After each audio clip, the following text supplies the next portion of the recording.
Dear students, first of all, very much good morning to all of you. हमारा जो unit चल रहा है वो source of business finance. Source of business finance के अंदर हम लोग काफ़ी सारे सोर्सेस जो बिजनेस फाइनेंस के लिए काम करते हैं वो हम डिस्कस कर चुके हैं, जैसे कि share capital, equity share capital, preference share capital, debentures, then retained profits. इन सब को हम पिछली वीडियोस में डिस्कस कर चुके हैं। अगर किसी स्टूडेंट्स को इनमें से किसी टॉपिक के लिए प्रॉब्लम आ रही है तो they can listen and take my previous videos.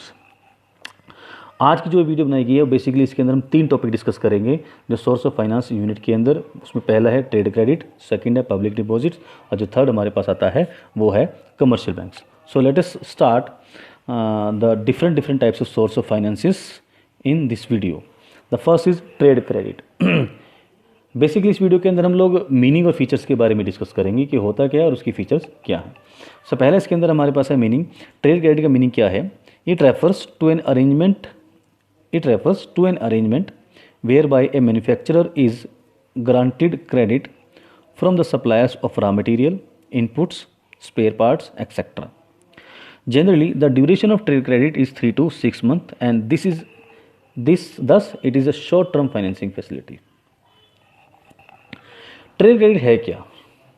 In fact trade credit के अंदर एक मैन्युफैक्चरर जो है जिसको सामान बनाने के लिए ट्रेड मैन्युफैक्चरर जो है उसको उधार पर सामान मिल जाता है, क्रेडिट पर अपने सप्लायर से क्रेडिट पर सामान मिल जाता है। जैसे कि रॉ मटेरियल उसका चाहिए, इनपुट चाहिए, स्पेयर पार्ट चाहिए, वो सारे के सारे उसको किस में मिल जाते हैं? क्रेडिट पर मिल जाते हैं 3 to 6 मंथ्स के लिए, और वो उनसे सामान बनाकर सेल करके फिर अपने सप्लायर को उसकी पेमेंट पे कर देता है। तो एक टाइम ड्यूरेशन मिल जाती है उसको सामान को यूज़ करने के लिए। तो this is called trade credit.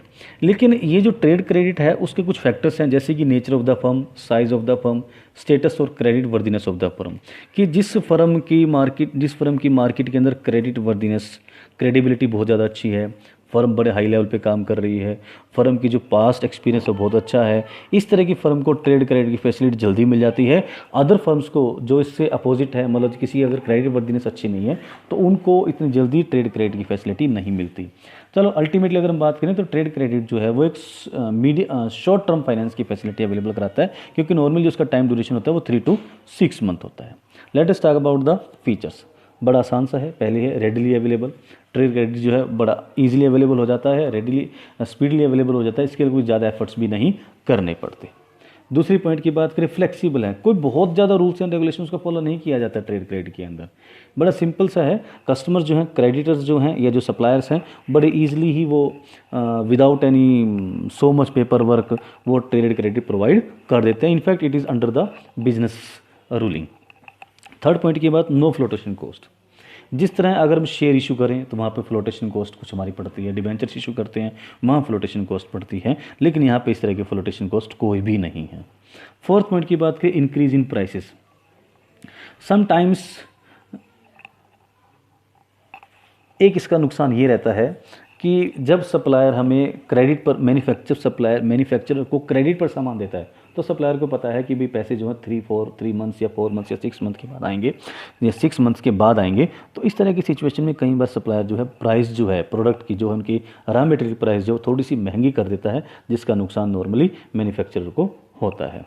Fifth point की अगर ये भी बात करें, लीगल एक्शन की बात करें, तो ये भी थोड़ा नेगेटिव पॉइंट पड़ता है from the point of manufacturer, कि अगर मैन्युफैक्चरर विद इन टाइम, जैसे 3 मंथ्स के टर्म एंड कंडीशन सेट की गई है कि 3 महीने के अंदर उसको पैसे देने हैं, और अगर 3 मंथ्स के बाद मैन्युफैक्चरर को अपने सप्लायर को पैसे नहीं देता तो सप्लायर जो है वो मैन्युफैक्चरर के अगेंस्ट किसी भी तरह का लीगल एक्शन ले सकता है, और इस तरह से उसकी गुडविल जो है और उसकी बिजनेस की सर्वाइवल भी जो है वो खतरे में पड़ सकती है। तो this was all about the trade credit.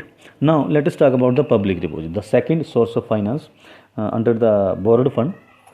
The first, let us discuss about the meaning of public deposits. It refers to unsecured deposits invited from the public. A company invite public deposits, place an advertisement in a newspaper. Any member of public can fill up the prescribed form and deposit money with the company. बड़ा आसान सा तरीका है public deposit का, कि इस तरह का एक अनसिक्योर्ड डिपॉजिट है जो कि नॉर्मली कॉमन पीपल जो है वो कंपनी के अंदर करवाते हैं। कंपनी क्या करती है, कंपनी इस तरह के डिपॉजिट्स के लिए एक पेपर में ऐड देती है, और जनरल पब्लिक के अंदर, जो भी जनरल पब्लिक के अंदर उस कंपनी के अंदर पैसे डिपॉजिट करवाना चाहे, वो एक पर्टिकुलर टाइम पीरियड के लिए, नॉर्मली जो उसका टाइम होता है वो 1 ईयर होता है। 1 ईयर के लिए मान लीजिए कंपनी को पैसे देना चाहता है, तो वो डिपॉजिटर कंपनी को पैसा दे सकता है 1 ईयर के लिए, और इसके लिए एक स्पेशल फॉर्म भरना पड़ेगा। स्पेशल फॉर्म भर के वो पैसा डिपॉजिट कंपनी के अंदर करवा देता है। लेकिन जो ये होता है एक अनसिक्योर्ड है, कंपनी इसके लिए किसी भी तरह की सिक्योरिटी प्लेज नहीं करती। तो जिस कंपनी की मार्केट के अंदर गुडविल बहुत अच्छी है, जिस कंपनी की मार्केट के अंदर रेपुटेशन बहुत अच्छी है, उस तरह की कंपनी को पब्लिक डिपॉजिट बड़े आसानी से मिल जाता है, और नॉर्मली जो है पब्लिक डिपॉजिट बड़ी आसानी से मिल जाता है, बिना किसी सिक्योरिटी को प्लेज किए, बिना किसी सिक्योरिटी को गिरवी रखे हुए। और पब्लिक के पॉइंट से बात करें तो पब्लिक को भी इस तरह की सिक्योरिटीज़ के ऊपर नॉर्मली अदर बैंकिंग इंस्टीट्यूशन से ज़्यादा रेट ऑफ इंटरेस्ट उनको मिल जाता है, उनकी इनकम भी बढ़ जाती है। लेकिन जिन कंपनी की गुडविल मार्केट के अंदर नहीं है, उनको नॉर्मली पब्लिक डिपॉजिट्स अवेल करना बड़ा ही मुश्किल हो जाता है। Late us talk about the features of public deposits. The first is unsecured. I have already told you कि कंपनी जो है इस तरह के पब्लिक डिपॉजिट्स के लिए कोई सिक्योरिटी प्लेज नहीं करती, कोई एसेट प्लेज नहीं करती, गिरवी नहीं रखती। तो ये सारे क्या हैं, अनसिक्योर्ड नेचर के हैं। फाइनेंस की बात करें, finance of working capital. Normally working capital क्या होते हैं, जो डे टू डे रूटीन के लिए कंपनी को पैसे की जरूरत पड़ती है, उसको हम बोलते हैं वर्किंग कैपिटल।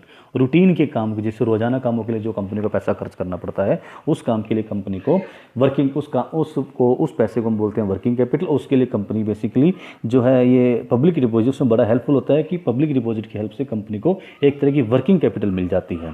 थर्ड पॉइंट की बात करें, जो टाइम पीरियड नॉर्मली जो टाइम पीरियड चलता है वो 3 to 6 मंथ का चलता है, और maximum in some exception cases it go up to 1 year. ये एक्सेप्शन केस में 1 ईयर तक जा सकता है, लेकिन 3 to 6 मंथ इसके लिए नॉर्मली चलता है।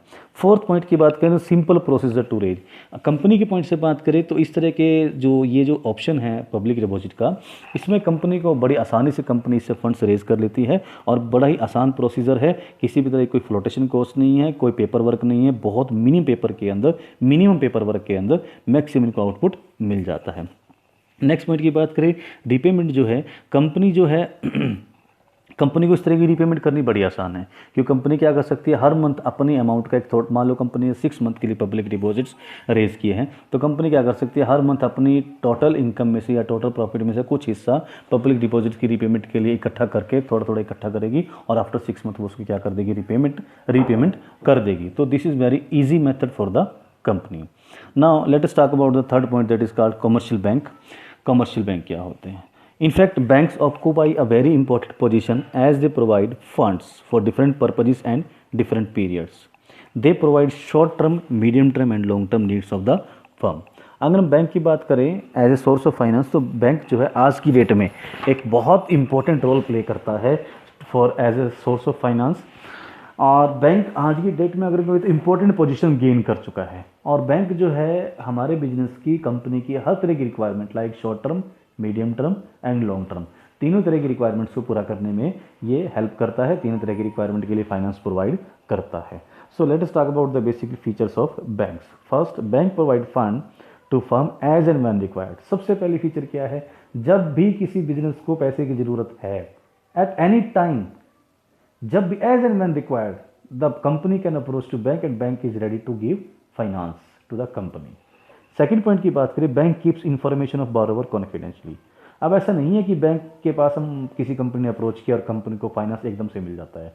बैंक पहले अपनी पूरी इन्वेस्टिगेशन करता है और कुछ डॉक्यूमेंट्स मांगता है, एनालिसिस करता है कि किसी कंपनी में इतनी एबिलिटी है या नहीं है कि उसके बैंक के पैसे टाइमली वापस कर दिए जाएंगे या नहीं कर दिए जाएंगे।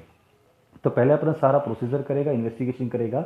लेकिन इससे एक बात यह है कि बैंक जब सारी कंपनी को पूरी इन्वेस्टिगेट करता है, डेफिनेटली उसको कंपनी के कुछ सीक्रेट पॉइंट्स भी पता लगते हैं। तो लेकिन बैंक क्या करेगा, इन सभी सीक्रेट पॉइंट्स को कॉन्फिडेंशियल करता है, उसको पब्लिकली आउट नहीं करता। थर्ड पॉइंट की बात करें, no formality of issue prospectus etcetera are required. जैसा कि शेयर कैपिटल के टाइम पर, डिवेंचर्स के टाइम पर या प्रेफरेंस शेयर के टाइम पर कंपनी को प्रोस्पेक्टस इशू करना पड़ता है या कुछ इस तरह की फॉर्मेलिटीज़ करनी पड़ती है। इस तरह की फॉर्मेलिटी कंपनी को बैंक के केस के अंदर नहीं करनी पड़ती। सिर्फ बैंकिंग जो पेपर वर्क है वो पूरा करना पड़ेगा, और जैसे ही पेपर वर्क पूरा होगा बैंक उसका फाइनेंस कर देगा।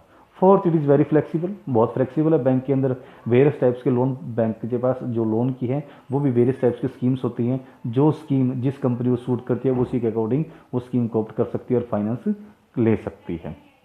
फिफ्थ पॉइंट की बात करें, banks make more investigation of borrowers। ये मैंने अभी थोड़ा सा पहले भी डिस्कस किया था कि बैंक जब भी किसी को फाइनेंस करेगा, किसी कंपनी को फाइनेंस करेगा, तो वो उसके लिए डिटेल इन्वेस्टिगेशन करेगा, उसकी क्रेडिट वर्दीनेस को, फर्म की साउंड बिजनेस, कंपनी की साउंडनेस को, कंपनी की क्रेडिट वर्दीनेस को, उसकी रीपेमेंट ऑफ इंटरेस्ट की एबिलिटी को, रीपेमेंट ऑफ प्रिंसिपल अमाउंट को, उसके बिजनेस की पोजीशन को, बहुत सारे पॉइंट्स जो स्टडी करेगा, उसके बाद ही बैंक फाइनेंस अवेलेबल करवाता है। Last, some exception cases banks make some restriction on the firm.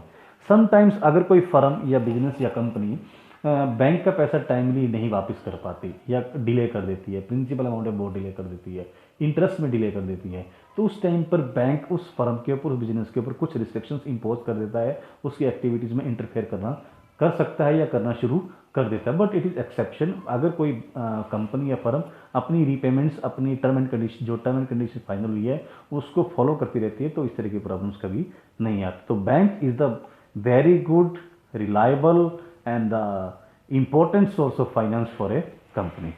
सो आज की जो ये वीडियो थी, इस वीडियो के अंदर हम लोगों ने बेसिकली 3 टॉपिक डिस्कस करे, trade credit, commercial banks and जो हमने 3 टॉपिक डिस्कस करे, trade credit, public deposits and commercial bank.